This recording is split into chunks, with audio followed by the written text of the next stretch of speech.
Steve here with Alloyed RPG. In this episode, we will be converting probably one of the most beloved D&D 5e campaigns into Alloyed RPG. That's right, we are talking about the Curse of Strahd. So if you want a copy of my notes on this, go ahead and PM me and I can email them to you. I'm not going to put a link on the Dropbox, but again, if you're interested in playing Alloyed RPG and seeing how that goes, there are links in the description on this YouTube channel to the core rules and also a demo campaign.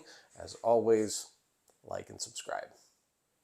I will only be covering chapters 1 through 4 in this. That should be enough for you to get the hang of it on how to convert any campaign into Alloyed RPG. However, I have to warn you, there are spoilers. So if you do not want to know what is in the campaign Curse of Strahd, you may want to click to another video. As with all of these Alloyed RPG conversions, you can use all of the history, all of the story, all of the narrative, just like you would in any other campaign. We'll just be tweaking a few of the minor details for the gameplay itself. So chapter 1 here starts with Into the Mists, and we'll just flip all the way to page 11.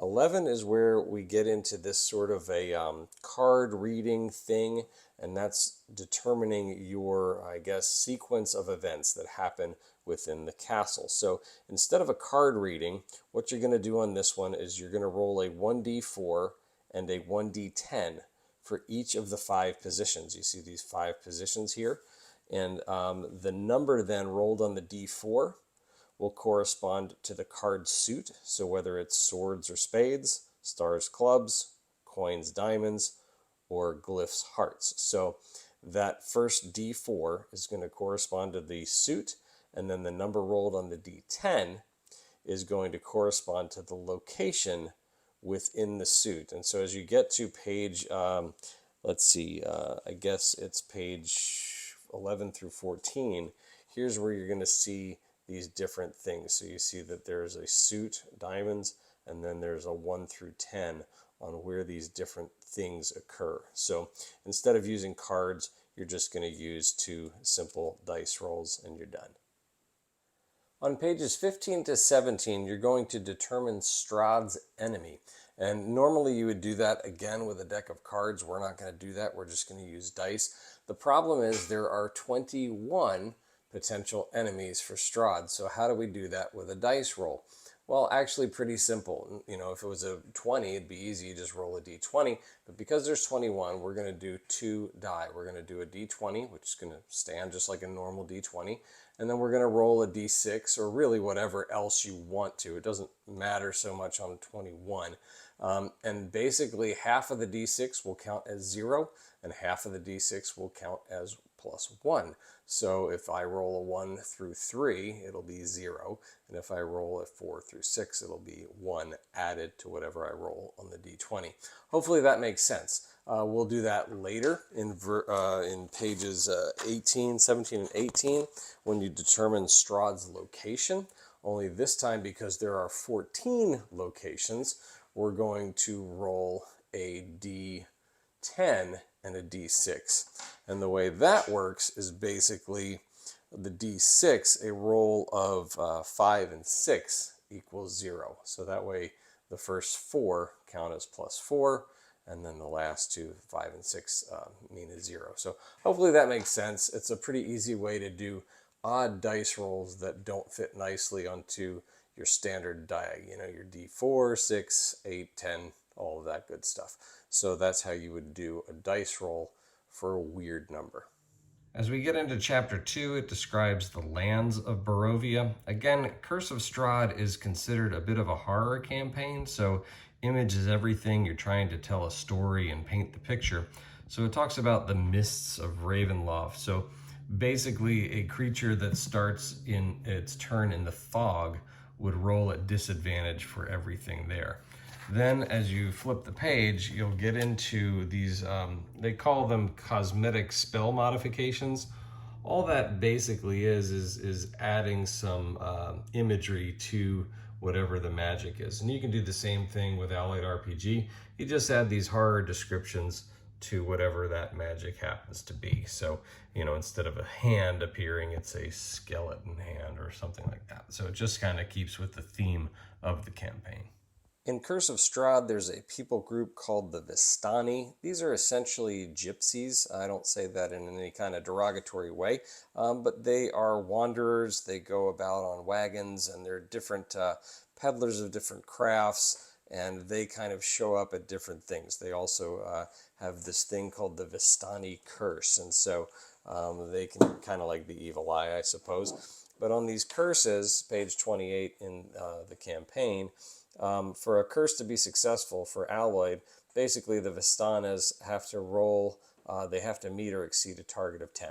That's a pretty normal thing in all Alloyed RPG, is that any enemy automatically has to roll against a target of 10 plus whatever the target's appropriate ability would be, mind, body, or spirit, plus their defense if they've got shields or that kind of thing and it's a weapon.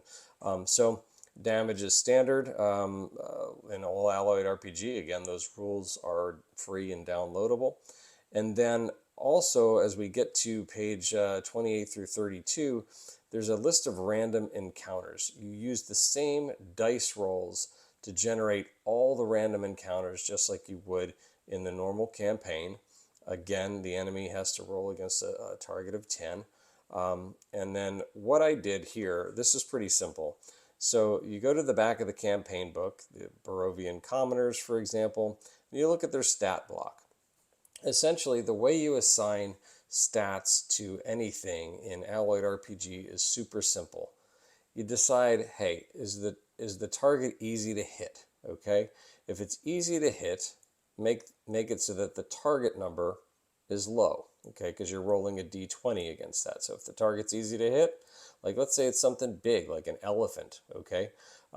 Big target, easy to hit, say target of 5 or 3, whatever. But maybe it's a tough animal, like an elephant. Maybe the HP, instead of being like 7 here, would go up to, say, 40, right? So that's all. You just determine, are they easy to hit, and then how hard are they to kill? So you may be able to hit them, but maybe they're tough buggers. Or maybe they're hard to hit, like a gnat or a fly buzzing around, but once you hit them, maybe they have an HP of 1, and so anything kind of kills them. That's basically how you determine stat blocks in Alloyed RPG. It's not really a block, it's a target, and then it's an HP. That's it. Super simple. Page 33 gets into some common features in Barovia. A lot of it has to do with locked doors and things like that. These kind of things are very simple, again, in Alloyed RPG, because all we do is treat those kind of things as normal actions. Normal action is basically something that you would roll a d20. It's either going to be a yes or a no. You opened it, you didn't open it. There's no kind of battle that ensues or anything like that. So if you're trying to open, a wooden door, target of 5, you roll a 5 or better, you opened it. Reinforced, it goes up, target of 7, target of 10 for stone, etc. If it's a weakened door, it's just an easy action. That means it's automatic. They can do it. They can kick open a weakened door. But if you have to roll for anything like it's difficult, it's just basically yes or no. As far as things go with perception, any kind of secret stuff, you don't roll for perception checks in Alloyed RPG like you do in 5e or any of that stuff. Unless there's actually something to find, don't bother rolling perception checks, only if there's something to find. On page 39, you'll run into a character, the Mad Mage of Mount Baratok.